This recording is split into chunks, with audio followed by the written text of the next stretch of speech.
Hey everybody, welcome back to another episode of Monkey RC. If you're watching this on my YouTube page, I think I'm going to start a series of just on the bench where I kind of go through some of the RC cars I have and how I maintain them. For the first one, I think I'm going to go through my scx10 basecamp. I love this car. This car is amazing. I can't say enough good things about it, and the mods I've done to it have just made it better and better and better. Obviously, right out the bat, you can see that I did a different body on it.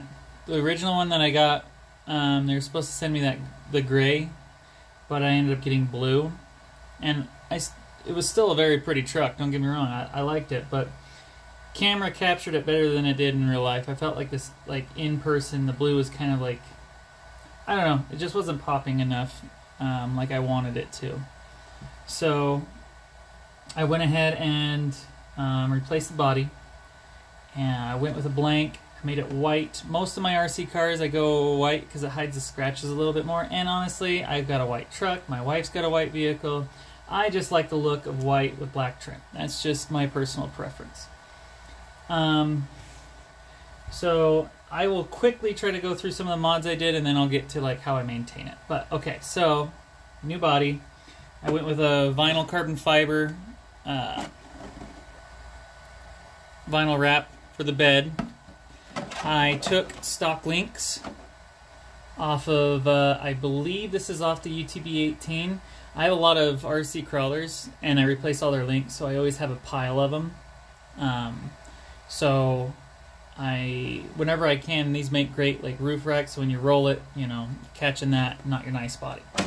I can tell you right now, the bolts I used are I just went down some river runs, so the bolts are starting to show a little rust. So I'm going to pull those, clean them, and possibly even shoot them with a little bit of paint to recoat that so they don't rust in the future. I don't think, yeah, they're not rusting on the inside. Inside I also use some of that vinyl wrap for the shock tower areas so it doesn't rub your nice new finish off. Now this body, we just got back from camping, and this is pretty much my primary rig I was using the whole camping trip. So it's pretty beat up and dirty. Alright, so we'll get that cleaned off first. All I use on that is I just have some glass cleaner. This one's just made by Armor All. So we'll get to cleaning that in a second. Okay, sorry, I had to go get my daughter some breakfast. She just woke up. It's bright and early in the morning. I just finished a video on my Sentin, which I'll post soon. Okay, here we go. So, here is my not-so-stock scx10 basecamp. As far as upgrades go, like I said, I'll try to be quick. I've got Endura Deep Dish 1.9 bead locks on it. I think the deep dish is just fantastic to widen the stance, so it helps with the tipping. I'm running 1.9 Proline high racks in the G8 compound. These tires are insane. I was rolling with another scx10 who had these on, my good buddy Derek, and our rigs were just unstoppable. My good buddy Mark was there as well, and he was running a 4-steer Capra with the stock tires, and we were just crushing them. And the 4-steer Capra is insane. I have one. But the rubber you choose makes a big difference. I can tell you that from experience, especially with crawlers. So then, you won't be able to see it, but I've got, I believe it's +8 brass hex extensions on here. I didn't want to go too wild and ruin my turning radius altogether, but there are hex extensions on here. On the front, I have the 90-gram Trial brass portal covers, only on the front to get more weight up front. Right here, I was noticing that I was rubbing on my frame really hard, so I have a special vinyl adhesive. And as you can see right here, it was getting pretty lifted up right here, so I might come back and, rewrap it up there. Oh, looks like I got one of my or my daughter's hairs in one of the tires. That's good. And it looks like I bent. I have not yet to look at this thing really. I just pulled it out of the box from camping. It looks like I bent a length. So we'll fix that too. But so that's definitely helped on the sliding and not rubbing the frame raw. I've got metal driveline, steel drivelines. These are two different brands. I think this one's Incision and I think this one's Hot Racing. It was just, I was digging for drivelines and these were left over from my Capra build, so I won't be able to tell you the exact lengths on them. They were just kind of left over. Like I said though, keep the weight up front. Next thing I did was I put Rock Pirates rock sliders on. And when I put these on, I posted about it, and somebody actually told me I put them on backwards. So I guess this lift is supposed to be right here on the back, so I kind of flipped them. But then I had already mounted everything, my ESC, all that stuff. So, and I noticed when I'm coming off of rocks, this actually helps a lot more than it being back here. So I actually like them. I'm going to keep them that way. I did Rock Pirates shock mounts. Front and rear. They only had silver in one color on the fronts and black on the rears, which is fine. It's covered by the body, doesn't bother me. And then I've got the shocks, stock shocks, which I rebuilt with thicker oil. I think I used 40 weight. They're mounted pretty much in the bottom corners on this on the front, and the second from the bottom corner on the rear. It really lowers the center, brings the weight down. I'm in love with these shock towers. Fantastic product. I am noticing though that they are showing some signs of some rust from the bolts, so we'll get that cleaned off, get it re-oiled. Everything's about oiling it. If you can keep the oil on it and keep the water out, that's great. I found that when I bought these, that I actually had to end up going back and getting the body mount posts, which is separate from the shock towers. So if you get the shock towers, you're going to have to buy these body mounts. And if I believe right, yeah, the front ones I was able to keep the stock holes in the body right here. But the rears, here's the old ones I covered up. The new ones had to come up a little more forward. So that is something to keep in mind. If you're going to go Rock Pirates, which is fantastic products, you're going to have to do some modifications other than just bolt on and go. Alright? Alright, let's see here. Electronics. Well, is that everything I've done? Oh, deleted the front bumper. It's just too awkward. It was in the way. I kept the D-rings on the front. I just mounted them to the frame, just so if I ever did want to get winched or anything like that, they're still there. Let's see. Oh, I dropped the pinion gear from 14, which I think is this stock one. Yeah. So this is what you're going to find in there is the stock one, 14. I dropped it down to an 11, which just slowed it down a lot more and just helped with the motor and everything like that. I like a slow crawl. Okay, now electronics. I have got a 9 iMod waterproof 45 kg digital servo, turning it now. I think these are like 41, 45 bucks on Amazon. Fantastic servo. Love this thing. I will say though that I had to modify the way it was mounted in here because it was a little fatter than the stock one. So what I did was I clipped some of the plastic off the actual hanging rails on this. You can't see, but on the far back side you have to trim a little off so this fits in. With the Rock Pirates shock mounts, you have to change your pan hard bar. You have to flip it. There's plenty of instructions on how to do that on YouTube. It actually makes it a lot better. But if you don't flip it, then it will catch on everything, and yeah, it's just kind of a pain in the butt that way. Alright, so I kept it brushed. I might put on a Hobby Wing Fusion. I don't know. We'll see. I love brush motors. They're cheap. They're easy to go. And this motor right here is the best bang for your buck. This is an Endura 540 brushed 5-slot motor. Now, you can correct me if I'm wrong, but 5-slot compared to 3-slot is just an all-around better motor. But the turns are different on it, so like it turns slower.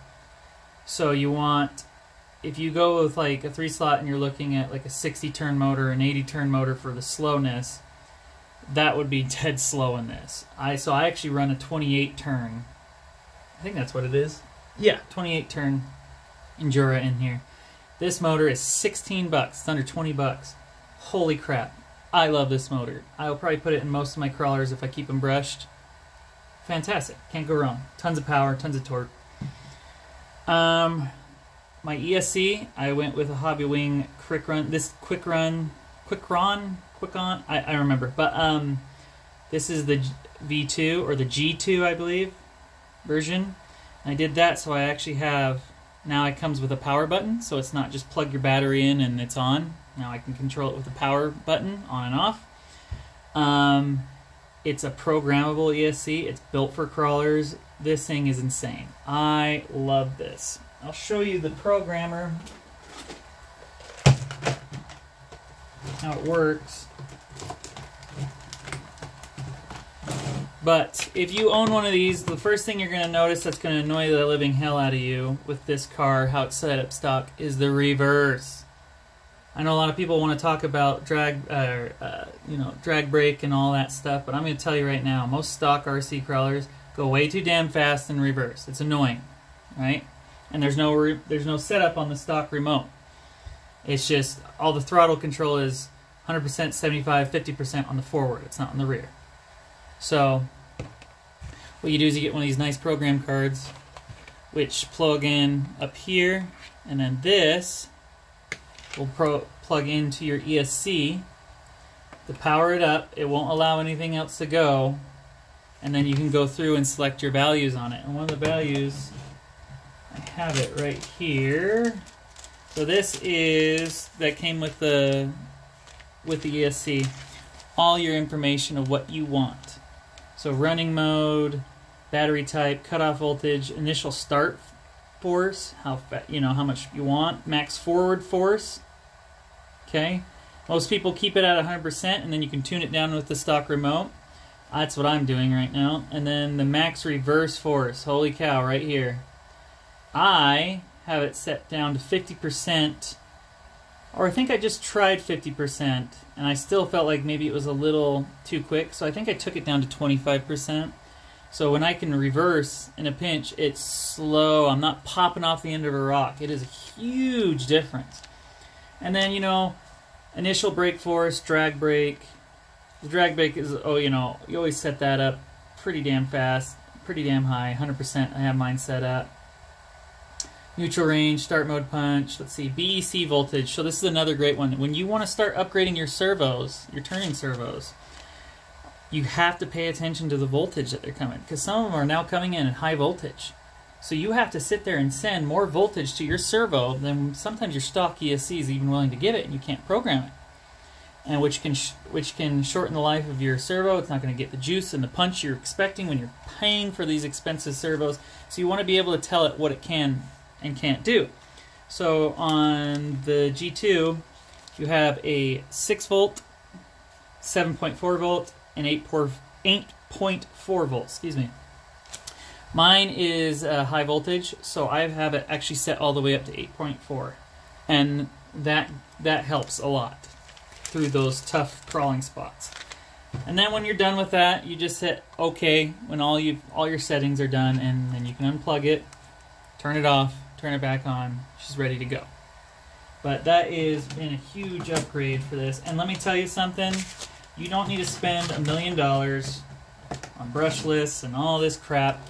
I think the motor was 20 bucks, and I think the G2 is running about like 40 bucks.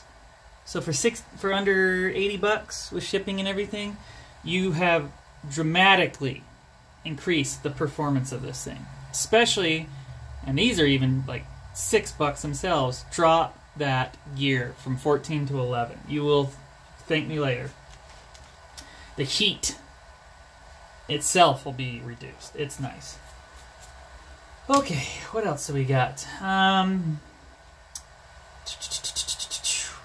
Alright, so that's pretty much all the upgrades for it. Now as for maintenance, This is probably going to be pretty quick because crawlers don't get as beat up and mashed up and dirty and dusty as like some of the fast ones you take out. But what I do is I use a couple products. 3-in-1 oil, can't go wrong. Love this stuff. It does a couple things. It lubes all the joints. Like I'll put a drop where all these little joints sit, like all your shock mounts, all these pivot points, they all get a drop or two of this oil. You can see right here, this bolt right here is looking a little rusty. I'll pull it, I'll oil it up if I don't paint it first to keep that rust from forming, and then I'll put it back in. All the joints get 3-in-1 for the most part when I take it apart, because it also cleans it. So in actuality, depending on whether it's mud or dirt, the first thing you really should do is you should blow this thing off with compressed air. Get all that crap off of it as much as you can. And then once that's done, you can rinse it off. I don't rinse heavily with water. You can. And then I will come through. I've got brushes. I just went to bought some cheap art brushes for, really getting the grit out of some of these smaller areas. And then I've got one of the brushes I use with oil to get down into the cracks and creases and everything like that with 3-in-1. Another thing I use specifically on moving parts, bearings, all that stuff is it's a specialist, but it's a WD-40 gel lube. Okay? This stuff is not like normal WD-40. This stuff will actually stay in there. It's a fantastic lubricant for bearings. I really like it a lot. I use it on all my cars, and I find that it holds up really, really, really well. But I will say you got to be careful with this stuff, because since it's a gel and it's thicker, it's going to come out almost like spray foam. So you got to go slow with the trigger, not crazy, and shake it up. It's got a ball in there for a reason, for you to break it up. It'll come out a lot easier. Alright, and then everything else, almost every single one of my cars, I've done this, and I can promise you, you will not be sorry, is I always pull the transmission apart. I always pull the diffs apart when I get them. And I use a good old grease. Now, I also mountain bike like crazy, so I always have a lot of great greases for bikes and stuff, and I find that this is going to be a mountain bike grease, but it's Polylube 1000. I use this stuff in my cars. You don't want it to be stuffed, but you just want a nice coating over all your gears, specifically, metal on metal, all those things that can cause wear, heat, all this stuff. I'll pop this whole transmission off. I'll go through it all. I'll lube it up. I'll go through the diffs, all those turning gears, everything like that. And then the U-joints, drive lines,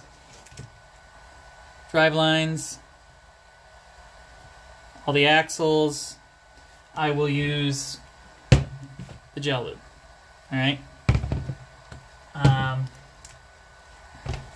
And just doing those simple things, just keeping your car lubed up, keeping it clean, keeping it just like a regular car. You don't want metal on metal problems. You don't want wear and tear, extra heat, extra stress on your motor, extra stress on all your moving parts and your drive lines, everything. I see so many people, and I hang out and go crawling with a lot of people who literally their car looks like they haven't even touched it since the last 2 times they've gone out.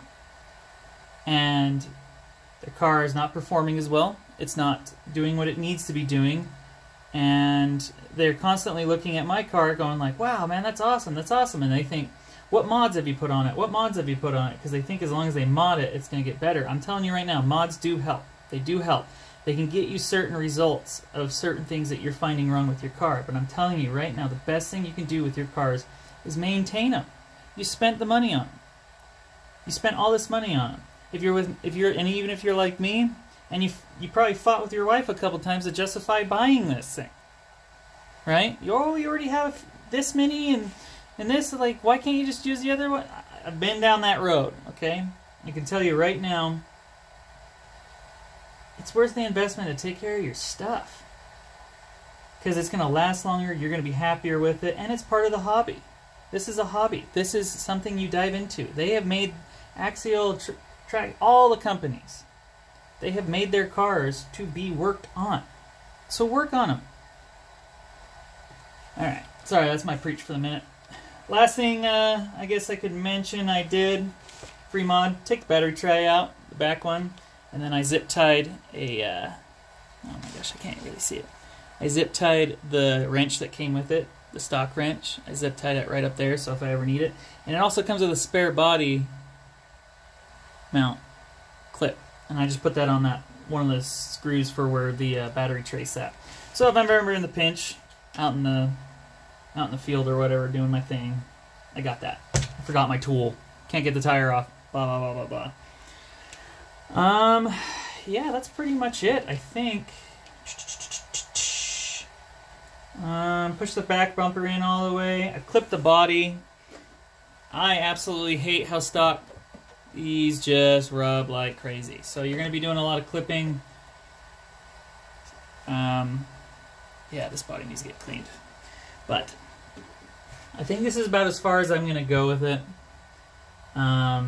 It is just an unbelievable performing rig. So far I've smoked almost everybody else I've crawled with. This thing does not disappoint. And all in all, it wasn't crazy expensive to do these things to it. The Rock Pirate stuff is pretty pricey, but it is worth it. This is metal. And it holds up well. I just can't say enough about how thrilled I am with this car. Yeah, if you have any more questions about my scx10 basecamp, or if you have any concerns about some of the stuff I've done, or if you have any comments about what I've done, that's fine. I love to hear people's feedback. That's how we learn. And yeah, I think that's gonna do it for this video. But I'm gonna go ahead and fix that bent link in the back and start lubing it up, and we'll be out on the trail again. All right, you guys, have a good one. Thanks for tuning in.